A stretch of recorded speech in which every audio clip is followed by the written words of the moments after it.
Hello and welcome to Daily Tech Tutor. In this tutorial, we're going to show you how to build an AI-generated travel budget planner.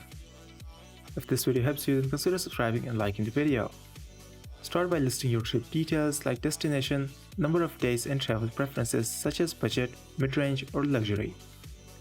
Open ChatGPT and type a prompt like, create a travel budget for 5 days in Paris with mid-range budget, including daily spend estimates for food, transport, and activities. The AI will give you a complete budget breakdown. You can also ask for alternative suggestions, for example, optimize this budget to save 20% or add free activities for each day. This helps you compare and plan better. For a more organized view, create columns for accommodations, transport, food, activities, and daily total.